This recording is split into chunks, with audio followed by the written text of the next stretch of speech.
കണ്ണും കണ്ണും കാത്തിരുന്നു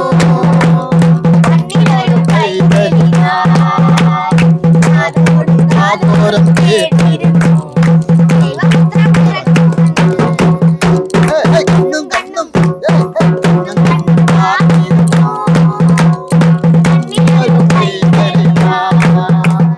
കാതോട് കാതോരം കേട്ടിരുന്നു. കരോളിന് പോകാൻ പിള്ളേർക്ക് ഒരു പ്രാക്ടീസ് കൊടുക്കുമായിരുന്നു. നിങ്ങളോട് എത്ര നേരം കൊണ്ട് പറയാം മുറ്റത്ത് കിടക്കുന്ന വിറകൊക്കെ വെട്ടോത്തി വെച്ചൊന്ന് വെട്ടാന്.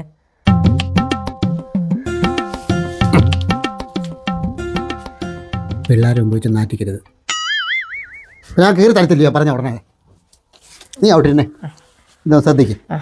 അപ്പോൾ എല്ലാവരും ഓക്കെ ആണല്ലോ, എല്ലാവരും ഓക്കെയാ. അപ്പോൾ ഒരു കാര്യമുണ്ട്, നമ്മൾ ഈ കരോളിന് ഇറങ്ങുമ്പോഴേ യേശുവിനെ കുറിച്ചും ക്രിസ്തുമസിനെ കുറിച്ചും എല്ലാവരും ഒന്ന് അറിഞ്ഞിരിക്കണം. യേശുപ്പച്ചന് ഏറ്റവും വലിയ പ്രത്യേകത ആർക്കെങ്കിലും പറയാം? എനിക്കറിയാം, ഞാൻ പറയാം. ലോകത്തിലെ ഏറ്റവും കൂടുതൽ ആൾക്കാരും കേക്ക് കട്ടിയുന്നത് യേശുപ്പച്ചന്റെ പിറന്നാളിനാണ്. അങ്കിളെ ഈ യേശുപ്പച്ചന്റെ കഥയിലെ ഒരു 5000 കണക്കുണ്ടായിരുന്നല്ലോ. 5000 അതെന്തുവാ? 5 സ്നാക്സ് 5000 ആൾക്കാർക്ക് കൊടുത്തേ. എന്താ പറയാ 5 സ്നാക്സ് 5 അപ്പം 5000 പേർക്ക് കൊടുത്തില്ലേ? ആ കഥ അവൻ പറയുന്നത്. ഏത് സ്കൂളാണ് പഠിക്കുന്നത്? ഹരിശ്രീ ഇംഗ്ലീഷ് മീഡിയം സ്കൂളിൽ. ഇംഗ്ലീഷ് മീഡിയം അല്ലയോ? അതാ ഇത്ര പരിഷ്കാരിയായിട്ട് കൊള്ളാം. അപ്പോൾ നമുക്ക് ഒരു ഒറ്റ റിഹേഴ്സലോട് നോക്കാം. നിങ്ങൾ ആ വാക്കത്തെ എടുത്ത് വേറെ ഒന്ന് പൊട്ടിച്ചേരുന്നുണ്ടോ? എന്താ മോളെ?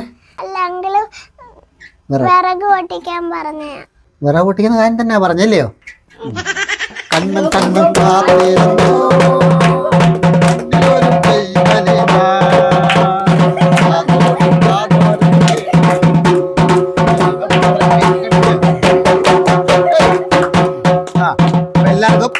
ഭക്ഷണമുണ്ട്. കണ്ണും കണ്ണും കാത്തിരുന്നു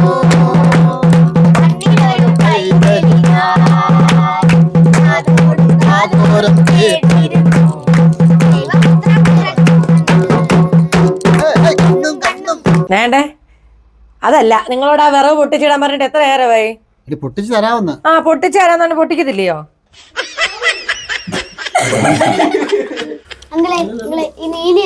നീലിയോ? കള്ളിയും കാട്ടയാന്നോ ഫസ്റ്റ്? എടാ ഈ ഓണത്തിനിടയ്ക്കാന്നോ പുട്ട് കച്ചവടം?